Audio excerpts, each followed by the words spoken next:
السلام علیکم، میں ہوں مریم ذیشان. آپ دیکھ رہے ہیں پروگرام تھنک ٹینک. میرے ساتھ موجود ہیں ایاز امیر صاحب، سلمان غنی صاحب، ڈاکٹر حسن عسکری صاحب اور خاور گھومن.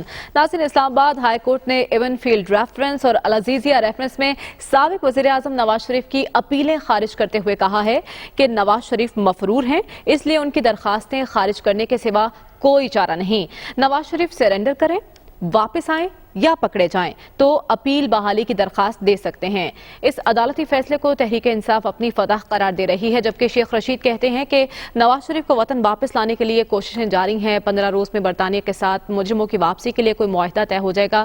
مریم نواز اس بارے میں کہتی ہیں کہ ان کے والد کی زندگی کی گارنٹی دے دیں تو نواز شریف واپس آ جائیں گے. ایاز امیر صاحب، پہلے تو صرف تحریک انصاف کے رہنما اور حکومتی وزراء ایسا کہتے تھے، لیکن اب عدالت بھی نواز شریف کو مفرور کہہ رہی ہے. اس کے نون لیگ کی سیاست پر کیا اثرات مرتب ہوں گے؟ یہ تو عدالت نہ بھی کہے تو مفرور تو وہ ہیں. بیل انہیں ملی تھی محدود مدت کے لیے 8 ہفتوں کے لیے. وہ 8 ہفتے پتہ نہیں کتنا عرصہ پھیل گئے ہیں، اسٹریچ ہو گئے ہیں، تو مفرور تو وہ ہیں. لیکن وہ جو اس کا جو ایک سیاسی اثر ہوگا، جو عملاً -1 فارمولا جو کہ جس پہ عمل درآمد ہو رہا ہے، وہ نکال لیے گئے ہیں. لندن میں بیٹھے ہیں پارٹی کی عملاً کمانڈ، جو ڈی فیکٹو کمانڈ ہے اور ہاتھوں میں چلی گئی ہے. تو وہ جو پرسیپشن ہے، تصور، اس کو وہ زیادہ مضبوط ہوگا. دیکھیں، جو ہلکے کے M N As M P As ہوتے ہیں، جن کے لیے سیاست ضروری ہوتی ہے، جنہوں نے الیکشن لڑنے ہوتے ہیں، وہ سمجھدار اور وہ گھاک قسم کے آدمی ہوتے ہیں. انہیں پتہ ہے کہ اب کون سی ہوا چل رہی ہے اور کس کا جو ہے وہ فرمان یہاں پہ چل رہا ہے. اب وہ دیکھ سکتے ہیں کہ فرمان جو ہے وہ جی ٹی بیانیے کا نہیں ہے، مزاحمتی بیانیے کا نہیں ہے، فضل الرحمان کا نہیں ہے. انہوں نے پارٹی کمان سنبھالی ہوئی ہے، شہباز شریف نے، حمزہ شہباز نے، اور انہوں نے الیکشن میں لے کے جانا ہے. اور جو آپ دیکھیے گفتگو جو ہم نوا ہیں نون لیگ کے، ان کی بھی گفتگو ذرا غور سے دیکھیے. انہوں نے دونوں طرف کو خوش رکھا ہوا ہے. رسماً جملے وہ نواز شریف کے بھی کہتے ہیں کہ نہیں جی نہیں، انہوں نے بڑا یہ کیا، وہ کیا، اس وقت کیا فلانا، لیکن ان کا پلڑا بھی شہباز شریف کی طرف ہے، کیونکہ ڈی فیکٹو پاور، جو ایکچول پاور ہے، وہ اب نون لیگ میں یہاں پہ ہیں. اب وہ جو ہیں رہبر ہیں، رہنما ہیں، پتہ نہیں نیلسن منڈیلا ہیں، نپولین ہیں نون لیگ کے، وہ بیٹھے ہوئے ہیں لندن میں. آئیں گے تو پھر وہ آئیں گے تو جب آئیں گے اور سزا یافتہ ہیں، ان کی سزا کہیں جا نہیں رہی. اپیل وہ کریں گے، ہائی کورٹ میں کریں، سپریم کورٹ میں کریں، وہ بعد میں دیکھا جائے گا. اس وقت وہ مفرور ہیں. عدالت کا سرٹیفکیٹ ہو یا نہ ہو، وہ مفرور ہیں. اور جب ان کا پالیٹکس میں وہ تبھی بات بنے گی. تو جو شہباز، دیکھیں نا، شہباز شریف، اتنے سیریس چارجز ہیں شہباز شریف پہ، اتنے سیریس چارجز ہیں حمزہ شہباز پہ، لیکن ایف آئی اے کے پاس آتے ہیں، پوری ایک فوج ان کے ساتھ ہوتی ہے، اور ان کا دیکھیے حافظے ان کے دیکھیے، کہتے ہیں ہمیں پتہ ہی نہیں ہے. اتنے پیسے، وہ لاکھوں کروڑوں روپے ان کے اکاؤنٹس میں جمع نہیں ہوئے رمضان شوگر ملز کے حوالے سے، اربوں روپے ہوئے ہیں، کہتے ہیں ہمیں پتہ ہی نہیں ہے. ہم تو سیاست میں مصروف تھے، ہماری تو اتنی اور مصروفیت ہے، ہمیں نہیں پتہ ہی کس نے ڈالا ہے. مطلب ہے کہ معصومیت کا بھی ایک انتہا، لیکن انہیں کچھ نہیں ہو رہا. یہ منی لانڈرنگ کے چارجز امریکہ میں لگیں تو پوری عمر جو ہے جیل میں رہنا پڑے، بڑے سیریس چارجز ہیں. لیکن ہمارے قانون کو، ہمارے جوڈیشل سسٹم کو، ہمارے سیاسی نظام کو سلام پیش کرنا چاہیے کہ ایسے جب آپ کی سیاسی ہوائیں آپ کی حق میں ہوں تو پھر قانونی جو چیزیں ہیں وہ بھی آپ کے حق میں ہو جاتی.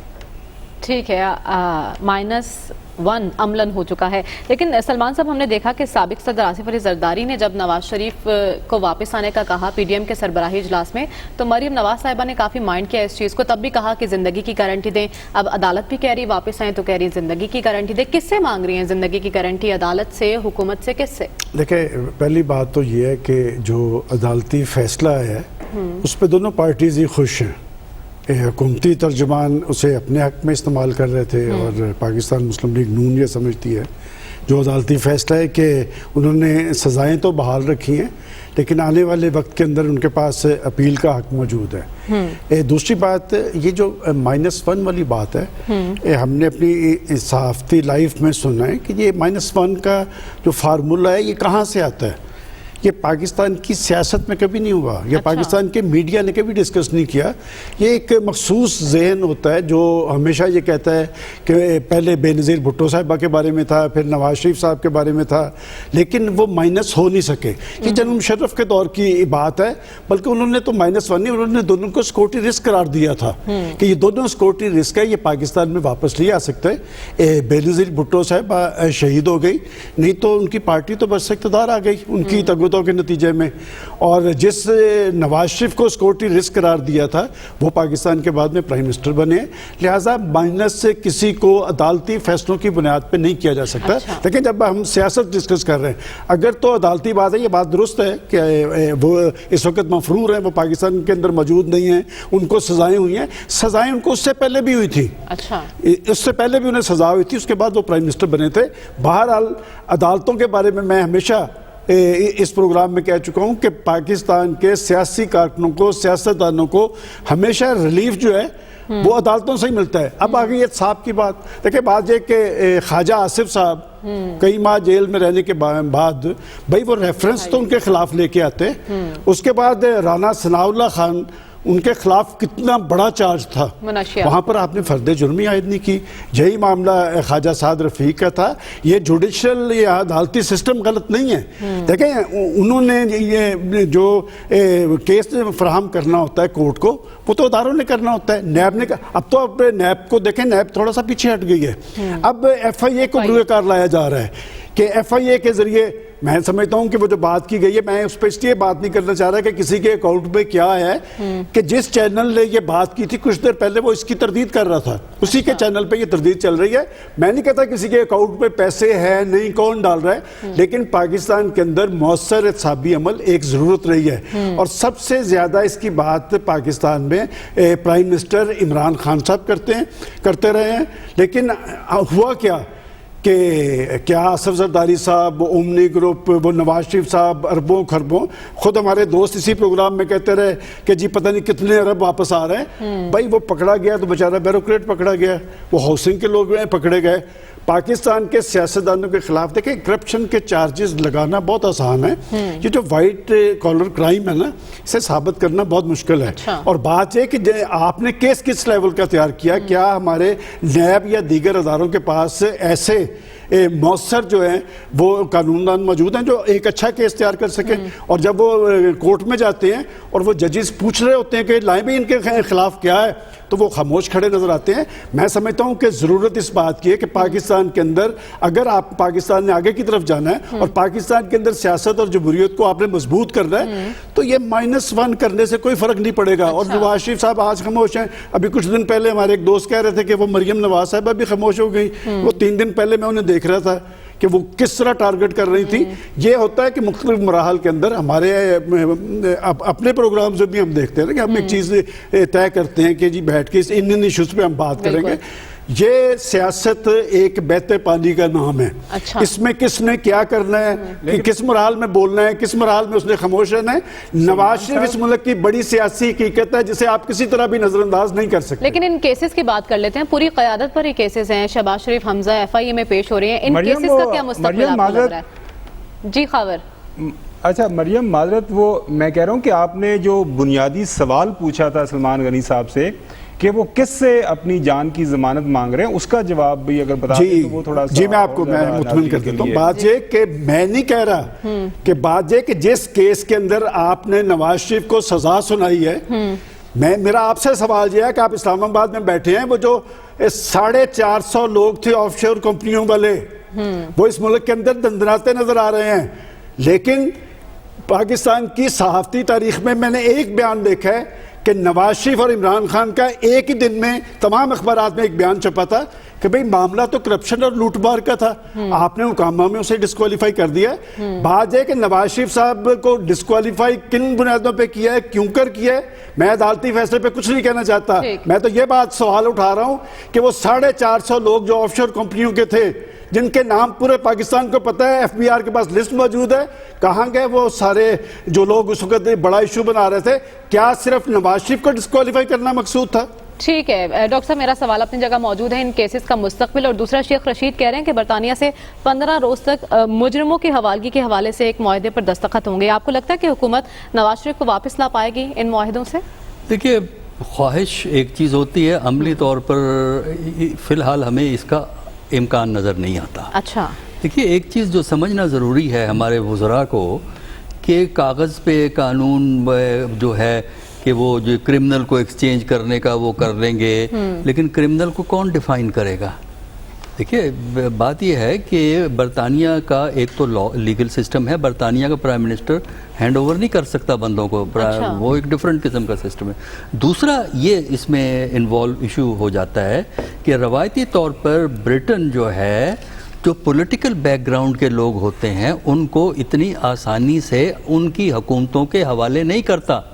اچھا، جن کے آپ کچھ بھی کہیں، کرمنل کیس ہے، کرمنل کنوکشن ہے، سب کچھ ہے، لیکن یہ فیکٹ بھی تو ہے نا کہ وہ پرائم منسٹر رہ چکے ہیں پاکستان کے، لہٰذا ایک پولیٹیکل بیک گراؤنڈ تو آ گئی نا، تو لہٰذا اتنی آسانی سے فیصلہ نہیں ہوگا اس بات کا، اور الٹیمیٹلی وہاں کی کورٹس کے پاس جانا پڑے گا. تو یہ خواہش ضرور ہو سکتی ہے، لیکن مجھے تو نیئر فیوچر میں ایسا وہاں کی حکومت بے بس ہے اس معاملے پہ؟ نہیں، بے بس کا لفظ نہ استعمال کریں آپ، طریقہ کار ہوتا ہے ہر نظام کا. ہمارے ہاں ڈنڈا سوٹا چلتا ہے اور حکومتیں بہت سی کام الٹی پلٹے کرتے رہتی ہیں. وہاں سسٹم بڑا ڈیفرنٹ ہے، اور اس کے جب اگر تو آپ ان تقاضوں کو پورا کر سکتے ہیں. دوسرا یہ کہ برٹن کے ٹریک ریکارڈ کو بھی اسٹڈی کر لیں، اس کے بعد آپ کو ریئلٹی کا پتہ جو ہے وہ لگے گا. تو میرا نہیں خیال کہ اتنی آسانی سے ہو سکے. جہاں تک کیسز کا تعلق ہے، دیکھیے کیسز میں میرا خیال ہے کہ ہر پارٹی کو کچھ نہ کچھ تو اس میں سے مل گیا ہے. مثلا یہ ہے کہ نواز شریف صاحب کا کیس فارغ کر دیا، وہ ظاہر ہونا تھا، لیکن اس کے ساتھ ساتھ ان کو ریلیف بھی ملا ہے کہ وہ اپیل کر سکتے ہیں جب بھی واپس آئیں گے. اور یہ دوسری دفعہ ہوا ہے کہ نواز شریف صاحب کو ایک ریلیف کورٹ نے دیا ہے. سب سے پہلے جو ریلیف ملا تھا، آپ کو یاد ہوگا کہ 2000 میں نواز شریف صاحب کنوکٹ ہوئے تھے ہائی جیکنگ کیس کے اندر، پھر وہ سعودی عربیہ چلے گئے دسمبر 2000 میں وغیرہ وغیرہ. جب وہ واپس آئے ہیں تو اس قسم کے کیسز کو اپیل فائل کرنے کے لیے ٹائم لمٹ ہوتی ہے. اچھا، وہ لمٹ ختم ہو چکی تھی، تو justice Iftikhar Chaudhry chief justice of Pakistan نے ان کو اجازت دی تھی کہ اس کی وہ اپیل کریں. انہوں نے اپیل کی تھی اور وہ کنوکشن ان کی ختم ہو گئی تھی. اب بھی ان کو ایک رائٹ ٹو اپیل ہے کہ جب واپس آئیں تو وہ اپیل کر سکتے ہیں، لیکن اس اپیل کا مطلب یہ ہوتا ہے کہ آپ کو ایکسپلین کرنا پڑتا ہے کہ یہ ڈیلے کیوں ہوا ہے کہ آپ نے اپیل اس وقت فائل نہیں کی تھی، اب کیوں فائل کی ہے. تو اس میں ایک جسٹیفیکیشن دینی پڑتی، بٹ نیور دی لیس ایک ریلیف ان کو ملا ہے. اچھا، ادھر نیب یا دوسرے لوگ اس بات پہ خوش ہیں کہ ان کی اپیلیں اپنی جگہ موجود ہیں، وہ اب ختم نہیں ہوئی ہیں، وہ قصہ چلتا رہے گا کب فیصلہ ہو. اچھا، اس کے علاوہ جو بات -1 کی ہے، دیکھیے -1 پاکستان میں اس لیے پیدا ہوتا ہے کہ ہماری سیاسی جماعتیں ایک دوسرے کو بالکل ختم کرنے کے انداز میں سیاست کھیلتی ہیں. ایک لیڈر دوسرے لیڈر کو ایلیمنیٹ کرنا چاہتا ہے، جبکہ جمہوریت کا اصول یہ ہے کہ جمہوریت میں اپنے اپوننٹ کو ایلیمنیٹ نہیں کرتے، کیونکہ ڈیموکریٹک پالیٹکس ختم ہو جاتی ہے جب ایلیمنیشن کی بات کرتے ہیں. آپ ان کو پیچھے دھکیل دیتے ہیں، آپ ان کے رول کو کم کر سکتے ہیں، لیکن ایلیمنیشن نہیں. تو -1 جو ہے نا، یہ بڑا سٹینڈرڈ پاکستان کی پالیٹکس کا کہنا چاہیے ایک ڈسکورس ہے، جس میں پولیٹیکل لیڈرز بھی بات کرتے ہیں کہ جی ہم پارٹی سے بات کرنے کو تیار ہیں، لیکن اس کے لیڈر کو فارغ کر دیں. ہم عمران خان کو بات نہیں کریں گے، باقی کسی سے بات کر لیں. یہ -1 کا، اور یہ آج سے نہیں، ہمیشہ سے یہ چیز جو ہے وہ ہماری پالیٹکس میں رہی ہے اور آئندہ بھی رہے گی. -1 2 3 یہ کام فارمولے کیے نہیں ہیں، لیکن ایک طریقہ کار اپنی جگہ موجود ہے. تو یہ پاکستان کی پولیٹکس جو ہے اسی طرح جو ہے وہ بے ہنگم انداز میں چلتی رہے گی جب تک سیاسی جماعتیں یہ ریکگنائز نہیں کرتی کہ اگر وہ ایک دوسرے کو ساتھ مل کے کام نہیں کریں گی تو اس کا فائدہ اداروں کو ہوگا. ادارے اس لیے مضبوط ہوتے ہیں کہ سیاستدان ایک دوسرے کو ختم کرنے کے لیے وہ کسی ادارے کو بھی سپورٹ کرنا کے لیے تیار ہو جاتے ہیں, کسی ادارے کی مخالفت کے لیے بھی تیار ہو جاتے ہیں. تو لہٰذا ہمارے ہاں جب تک ہم تھوڑا بہت تو اصول پسندی سے ہمیں پالیٹکس کرنی چاہیے. 100% تو شاید ہم نہ کر سکیں, لیکن افسوس کی بات ہے کہ وہ 5% بھی اصول پسندی ہمیں اپنی پالیٹکس میں نظر نہیں آتی, اور یہی وجہ کہ اختلافات سے فائدہ اٹھایا جاتا ہے. خاور, آپ کیا کہیں گے, نون لیگ کے پاس کوئی قانونی آپشن ہے نواز شریف کو ریلیف کے لیے؟ اور بابر اوان کہہ رہے ہیں کہ نواز شریف کی گارنٹی تو شہباز شریف نے دی تھی, ان کے خلاف بھی ایکشن ہو سکتا ہے. کیا ان کے خلاف توہین عدالت کی کارروائی ہو سکتی ہے؟ یہ میرے خیال میں پنجاب حکومت کی طرف سے اس پہ جواب آنا چاہیے, اور اس پہ میرے خیال میں کام بھی ہو رہا ہے. ظاہر بات ہے انہوں نے ایک وہاں پہ ایفیڈیوٹ دیا ہوا ہے کہ اتنے ٹائم پیریڈ کے اندر واپس آ جائیں گے, لیکن اس میں یہ بھی ہے کہ جی وہاں کے ڈاکٹرز اگر اجازت دیں گے تو وہ آپ کو پتہ ہے جب جس ملک سے وہ جا رہے تھے نواز شریف لندن کے اندر, تو تب یہ ایک سب کے سامنے یہ ایویڈنس تھا کہ لندن میں جا کے یو کے میں پہنچ کے وہاں سے ان کو واپس بلانا اتنا آسان نہیں ہوگا, اور جب ان کی مرضی ہوگی تبھی وہ واپس آئیں گے. اب ایکسٹریڈیشن ٹریٹی ہے, وہ کب سائن ہوگی, اس کے اندر کیا شکیں شامل ہوں گی. ایکسٹریڈیشن ٹریٹی فائل ہو بھی جاتی ہے تو اس کے بعد ایک طریقہ کار ہے. ظاہر بات ہے ان کے 2 بچے وہاں پہ موجود ہیں جو کہ اس وقت جو ہے برطانوی شہری ہیں, وہ وہاں پہ ایک اپلیکیشن دائر کر سکتے ہیں کہ ہمارے والد صاحب ہیں, معمر ہیں, بیمار ہیں, ان کا ہم نے علاج کروانا ہے. تو ان کے پاس ایک سے زیادہ آپشنز موجود ہیں لندن میں رکنے کے لیے. لہٰذا یہ بات طے ہے کہ جب نواز شریف صاحب چاہیں گے ملک میں واپس آنا, اسی وقت وہ آئیں گے. اس کے علاوہ کوئی آپشن میرے خیال میں موجودہ حکومت کے پاس کوئی نہیں ہے. اگر موجودہ حکومت یہ سمجھتی ہے, کسی کے ذہن میں یہ ہے کہ عمران خان صاحب جائیں گے, اب جو ان کا دورہ ہے آئندہ آنے والے ہفتوں کے اندر یو کے کا, وہاں پہ پرائم منسٹر سے بات کریں گے جانسن سے کہ جی وہ پرائم منسٹر صاحب ہمارے موجود ہیں یہاں پہ مجرم ہیں, تو ان کو ذرا بلوا دیں, میں نے جہاز میں ان کو بٹھا کے واپس لے کے جانا. ایسا تو کچھ نہیں ہونے جا رہا. لیکن شیخ رشید بھی تو کہہ رہے ہیں نا, اب مسئلہ یہ ہے کہ کوششیں کر رہے ہیں شیخ رشید برطانوی حکومت سے معاہدے کی, وہ رائے گاہ جائیں گے پھر؟ نہیں, رائے گاہ نہیں جائیں گی. یہ تو اسٹیٹس کے درمیان یہ آلریڈی جو ایکسٹریڈیشن ٹریٹی والا معاملہ ہے یہ کافی عرصے سے چل رہا ہے. یہ مجھے بڑی اچھی طرح یاد ہے چودھری نثار علی خان انٹیریئر منسٹر, تب بھی یہ ایک ایکسٹریڈیشن ٹریٹی کے حوالے سے بات چیت چل رہی تھی, لیکن وہ سائن کسی وجہ سے نہ ہو پائی. اب یہ موجودہ حکومت چاہ رہی ہے. ہم بات کر رہے ہیں ایک انڈیویجول کیس کی. جو سابقہ پرائم منسٹر ہیں, ایک پولیٹیکل ایکسپوز پرسنالٹی ہیں, ان کے بچے وہاں پہ موجود ہیں, ان کا ایک پولیٹیکل چونکہ ایک بیک گراؤنڈ ہے, لہٰذا وہ وہاں پہ بڑے آرام سے اسائلم کوئی دیر سو مینی آپشنس جس کو وہ اڈاپٹ کر کے وہاں پہ رہ سکتے ہیں. اب سب سے اہم سوال یہ ہے کہ جی یہ جو کیس فیصلہ ہو گیا, اس کے بعد جو نون لیگ کی سیاست کیا کس ڈگر پہ جائے گی. جو ایاز صاحب نے بات کی اس کے اوپر بڑا جذباتی سا جواب لاہور سے ہمیں ملا کہ جی -1 کی باتیں ہو رہی ہیں. ہم ہرگز وہ جو ایک ماضی کا -1 ہے اس کی بات نہیں کر رہے. ہم یہ بات کر رہے ہیں کہ اس وقت جو حالات و واقعات ملک کے اندر چل رہے ہیں نا, وہ جو زمینی حقائق ہیں مریم, وہ بڑے مختلف ہیں. زمینی حقائق کیا ہیں؟ زمینی حقائق یہ ہیں کہ 2 دن پہلے پارلیمان میں اسپیکر نیشنل اسمبلی نے ایک کمیٹی اناؤنس کی ہے انتخابی اصلاحات کے حوالے سے.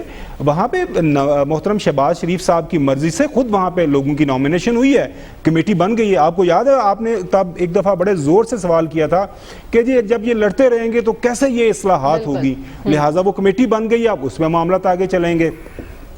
دوسری سب سے بڑی جو زمینی حقیقت وہ یہ ہے کہ پارلیمان کے اندر بڑے آرام سے تقاریر ہو رہی ہیں, ایک دوسرے کے بیانات کو سنا جا رہا ہے. اگلے 2-3 دن کے اندر بجٹ پاس ہو جائے گا.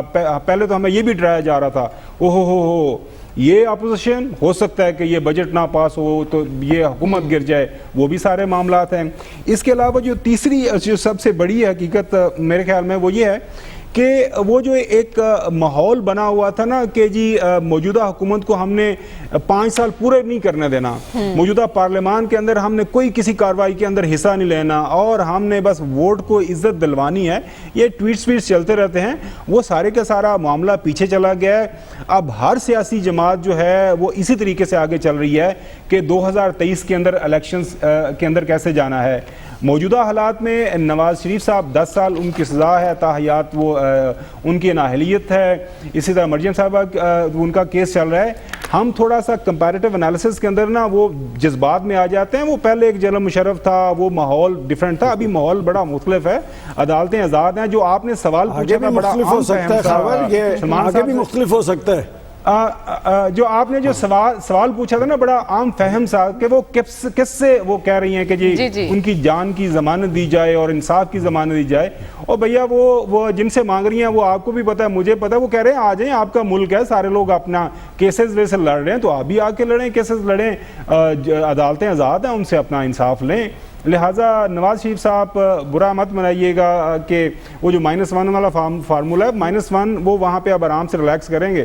2023 کے انتخابات آئیں گے تو پھر دیکھیں گے کہ کس کروٹ دل کو خوش رکھنے کو غالب یہ خیال اچھا ہے. لیکن خاور کہہ رہے ہیں کہ پارلیمان کا ماحول اب بہتر ہو رہا ہے. دوسری طرف ہم دیکھ رہے ہیں کہ پاکستان میں امن و امان کا ماحول خراب کرنے کی کوشش کی جا رہی ہے. لاہور میں ہونے والا دھماکہ اور بلوچستان میں سیکیورٹی فورسز پر حملوں میں اضافہ ہوا ہے. پاکستان میں دہشت گردی کی یہ نئی لہر کیوں؟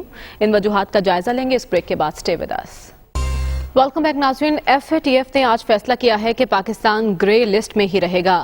این اسی وقت جس وقت FATF اس بات کا جائزہ لے رہا تھا کہ پاکستان کو گرے لسٹ میں رکھنا ہے یا نہیں, اسی دوران لاہور کے علاقے جوہر ٹاؤن میں دہشت گردی کی اندھوناک واردات ہو جاتی ہے. دوسری طرف ہم دیکھ رہے ہیں کہ امریکی فوج کا انخلا شروع ہو چکا ہے اور اس دوران پاکستان کو دہشت گردی کی نئی لہر کا سامنا کرنا پڑ رہا ہے. ایاز صاحب, یہ سب چیزیں ایک طرف ہو رہی ہیں, کیا ان کو آپس میں ریلیٹ کیا جا سکتا ہے؟ پاکستان میں جو حالیہ دہشت گردی کی نئی لہر ہم دیکھ رہے ہیں, اس کا مقصد, اس میں کون ملوث ہو سکتا ہے؟ دیکھیں, ہمیں کچھ چیزیں پرسپیکٹو میں رکھنی چاہیے. جس آگ اور خون کے دریا کیا سمندروں سے پاکستان پچھلے کتنے سالوں سے گزر چکا ہے, اس کو اگر آپ سامنے رکھیں تو یہ آپ لہر کہنا تو زیادتی ہے نا کہ کوئی لہر آ گئی ہے. ایک وہاں پہ بم بلاسٹ ہوا ہے حافظ سعید کے گھر کے باہر. ایسا بلوچستان میں بھی سیکیورٹی فورسز پر حملے ہو رہے ہیں. بھائی دیکھیے, بات سنیے, جتنا کچھ پاکستان میں ہو چکا ہے, جو افغانستان کے حوالے سے یہاں پہ ہوا, سوات آپریشن ہوا, بلوچستان میں شورش ہے, وہ اگر آپ دیکھیں تو سیکیورٹی فورسز نے پاکستانی چیز کو کنٹرول کیا ہے. جو نارتھ وزیرستان میں تھا, عملاً نارتھ وزیرستان جو ہے ایک آزاد ریاست بن گئی تھی, ہماری رٹ وہاں پہ نہیں رہی تھی. کراچی کے جو حالات تھے, کراچی جو ریاست کی جو ادارے ہیں ان کی کنٹرول سے باہر ہو گیا تھا, وہاں تو کوئی اور راج اور حکمرانی کر رہا تھا. تو اس سارے کو تناظر کو یہ کرنا چاہیے. تو یہ کہنا جو ہے نئی لہر جو ہے, میرے خیال تھوڑی سی مبالغہ ہے اس میں, اس کو ایسے نہیں کہنا. ضرور ہوگا, دہشت گردی تو ہو رہی ہے, جو حالات خراب ہیں وہ تو افغانستان کے ہیں. وہ قندوز جو ہے وہ بسیج ہو رہا ہے, مزار شریف میں ہو رہا ہے, وہ جو تاجکستان کے ساتھ جو بارڈر کراسنگ ہے ان کی, اس پہ طالبان نے قبضہ کر لیا ہے. صحیح جو سچویشن ہے وہاں تو وہ ہے, بالکل ڈاماڈول ہو رہا ہے. وزیر اعظم نے کوئی انٹرویوز بھی دیے ہیں, میرا خیال ہے کچھ انٹرویوز میں کچھ زیادہ کہہ گئے, اتنا ذکر کرنا نہیں چاہیے. افغانستان کا درد اور ہمدردی یا ڈر یا خوف وہ اتنا سر پہ سوار نہیں کرنا چاہیے. پاکستان کو یاد کرنا چاہیے, ذہن میں رکھنا چاہیے, افغانستان کے ایونٹس جو ہیں ہم شیپ نہیں کر سکتے.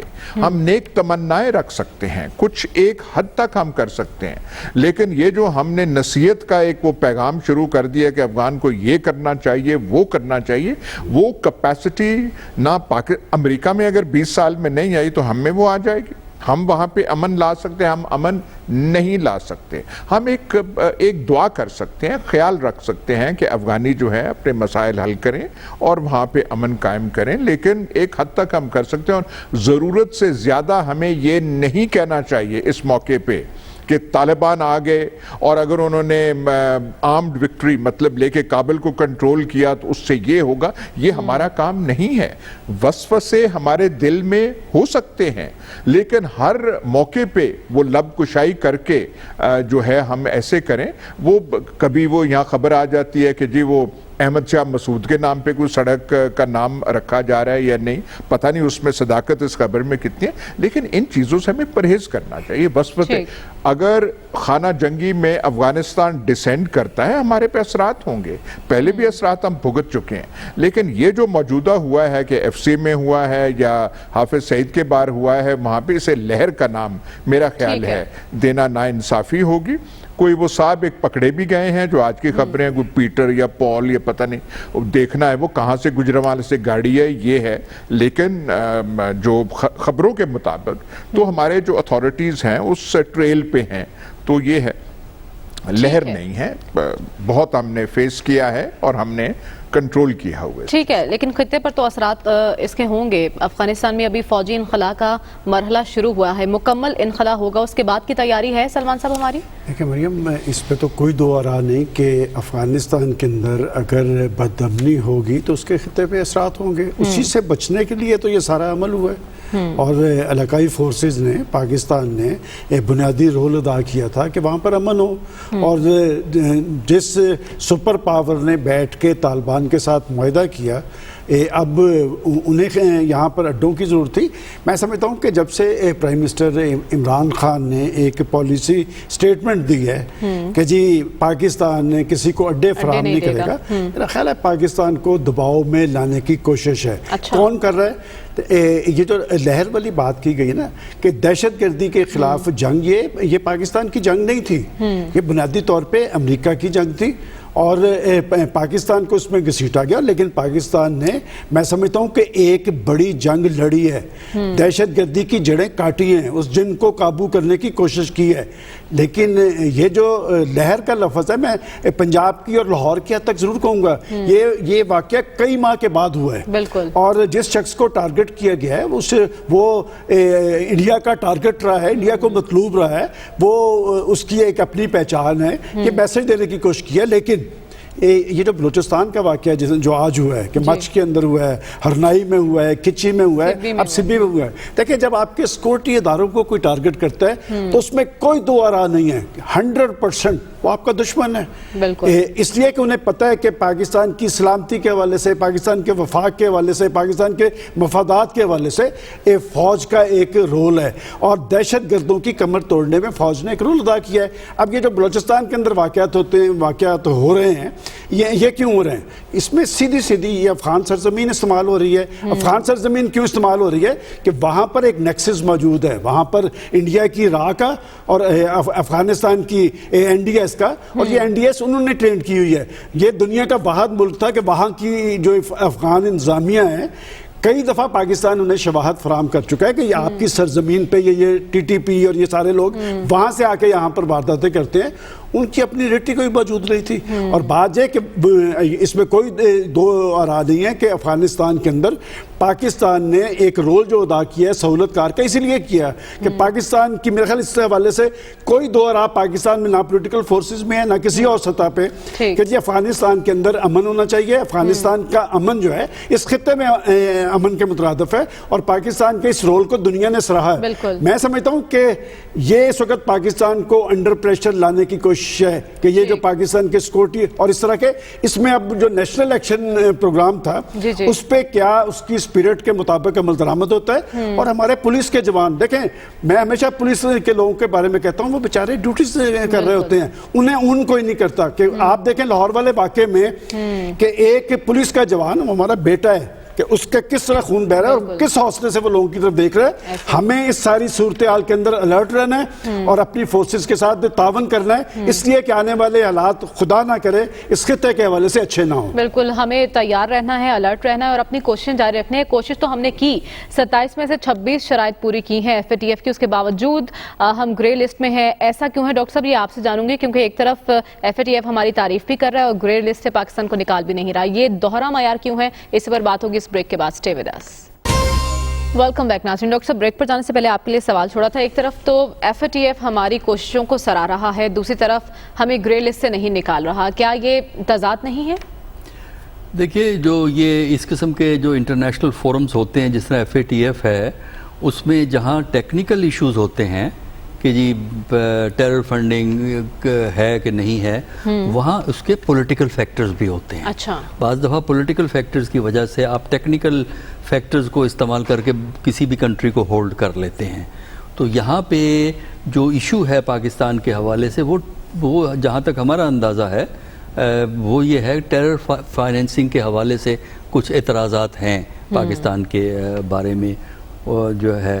باقی رہا اس میں ایک پولیٹیکل پہلو بھی ہے، پاکستان کو انڈر پریشر رکھنا ہے، اچھا، اور انڈر پریشر رکھنے کی بنیادی وجہ افغانستان ہے، کیونکہ جنرل اسیسمنٹ یہ ہے کہ افغانستان میں سچویشن ڈیٹریٹ، انٹرنل سٹرائف ہوگا، انٹرنل پرابلمز ہوں گی افغانستان کے اندر، اس صورت میں پاکستان کا کیا رول ہوگا؟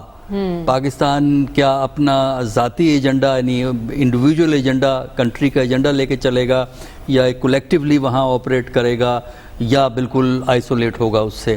تو اس کی وجہ سے بھی پاکستان کو پریشر میں رکھنے کے لیے میرا خیال ہے ابھی ہم کچھ عرصہ اس FATF کے جال میں پھنسے رہیں گے۔ لیکن یہ ہے کہ پاکستان کو اس سلسلے میں اپنا جو ضروری ہے احتیاط کی وہ کرتے رہنا چاہیے، اور اس میں جو ٹیرر فائنینسنگ کے ایشوز ہیں ان کو مکمل طور پہ ایڈریس کرنا چاہیے، تاکہ یہ معاملے جو ہیں وہ جو ہے اچھی طرح طے ہو سکیں۔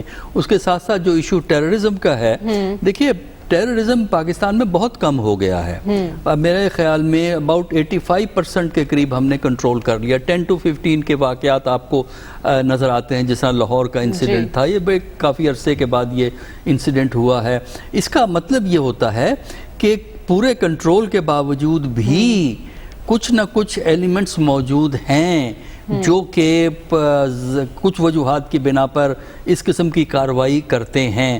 اور پھر ایک اور چیز ہے، ٹیررزم ایک ایسی بلا ہے جو ایک بار کسی ملک میں آ جائے، کسی وجہ سے آئے، اس کو 100% ایلیمینیٹ کرنا اس لیے مشکل ہو جاتا ہے کہ ایک تو اس کے ڈومیسٹک سورسز ہوتے ہیں، آپ کے اپنے کنٹری کے اندر سورسز ہوتے ہیں، دوسرے اس کے انٹرنیشنل سورسز ہوتے ہیں۔ اور کیونکہ آج کے زمانے میں اب یہ فیشن نہیں رہا کہ آپ دوسرے ملک پہ حملہ کریں گے، بلکہ آپ دوسرے ملک کو سبورٹ کرتے ہیں، یہ ایک سٹریٹجی ہے۔ تو اس سلسلے میں بلوچستان کے واقعات ہمارے سامنے آتے ہیں، اور بلوچستان میں جو اہم بات کہنے والی ہے کہ دیکھیے بلوچستان میں جہاں واقعات ہوتے ہیں وہ ہمیں پتہ ہے ان ڈسٹرکٹس کا، تو مجھے حیرانی اس بات کی ہے کہ جب آپ کو ڈسٹرکٹس کا پتہ ہے تو وہاں ایمبوش کی اسٹریٹجی زیادہ تر اڈاپٹ کرتے ہیں یہ گروپس، تو آپ کو پتہ ہے کہ ایمبوش کہاں سے ہوگا، پہاڑی علاقہ ہے، میدانی علاقہ ہے، کس قسم کا ہے، تو یہ جو ایمبوش کے واقعات جن علاقوں میں ہوتے ہیں وہاں کی سرویلنس جو ہے بڑھانے کی ضرورت ہے۔ بالکل سرویلنس بڑھانے کی ضرورت ہے۔ خاور آپ کیا کہیں گے، گرے لسٹ سے نکلنے کا کچھ سفر ابھی باقی ہے، تو دہشت گردی کے سدباب کے لیے ہم کیا اقدامات کر رہے ہیں؟ دیکھیں، ایک تو اچھی بات یہ ہے کہ کچھ لوگوں کی اگر خواہش تھی، خاص طور پر انڈیا کی طرف سے ایک ٹھیک ٹھاک اٹیمپٹ کی گئی کہ ہم گرے لسٹ پیچھے بلیک لسٹ کی طرف جائیں، اس سے باہر مت نکلیں۔ آج جو پریس کانفرنس FATF کے پریزیڈنٹ کی طرف سے کی گئی ہے، ہمارا جو بھی ہم نے ایفرٹ کیا ہے اس کو مانا گیا ہے۔ اب 27 میں سے 26 پوائنٹ پہ ہم نے جو ہے عمل کر لیا ہے۔ باقی جو ایک پوائنٹ ہے وہ پروسیکیوشن ہے کہ جو بھی آپ کیسز آپ کے سامنے آ رہے ہیں اس کا کنوکشن ریٹ کم ہے، اس کو بہتر کرنے کی ضرورت ہے، اور چند ایک چیزیں ہیں وہ انشاءاللہ وہ میرے خیال میں ہو جائیں گی۔ لہٰذا وہ ایک جو تلوار تھی اب وہ پیچھے کی طرف نہیں، ہم آگے کی طرف جائیں گے اور وہ اس تلوار کو ہم سائڈ پہ کرنے میں کامیاب ہو جائیں گے۔ اور سڈنلی یہ بات بھی ہے کہ امریکن انفلوئنس بالکل ہے، اور ایک ہمیں انڈر پریشر رکھنے کی اس طرح کی کوشش کی جاتی رہی ہے۔ آج جو عمران خان کا میرے خیال میں نیو یارک ٹائم کے اندر ایک کویسچن آنسر سیشن ان کے جو دو بڑے صحافیوں کے ساتھ ہوا ہے، دو چیزیں بڑی واضح ہم نے ایکسپلین کی ہیں۔ ایک تو یہ ہے کہ جی امریکہ نے وہاں سے ایک خود سے فیصلہ کیا کہ جی ہم نے یہاں سے نکل جانا ہے، اب افغانستان کے اندر جو بھی معاملات ہوں گے وہ دیکھا جائے گا۔ اب ظاہر ہے افغانستان کے اندر ہم نہیں بیٹھے ہوئے تھے، امریکنز بیٹھے ہوئے تھے، وہاں پہ انہوں نے ٹریلینز آف ڈالرز لگائے، وہاں پہ ان کی لاکھوں کی تعداد کے اندر انہوں نے اپنے سولجرز رکھے، نیٹو کی وہاں پہ آرمیز موجود رہیں۔ لہٰذا اگر وہ نہیں کچھ کر پائے تو ہم نے کیا کرنا ہے؟ ہم نے جو ایک اچھا کام کیا جو بارہا جس کی طرف میں نے بات کی ہے وہ یہ ہے کہ ہم نے بارڈر فینسنگ کر لی ہے۔ اب ہم جو ماضی کا ایک طریقہ کار تھا کہ جی وہاں سے ریفیوجیز آ جائیں گے اور ہم بالکل اس کے اندر پاکستان تو اپنی طرف سے کوششیں کر رہا ہے، اور یہ بھی کہا ہے بارہا کہ افغانستان میں امن پاکستان کے مفاد میں ہے۔ آج کے پروگرام کا وقت ختم ہو جاتا ہے، آپ سے کل ملاقات ہوگی، اللہ حافظ۔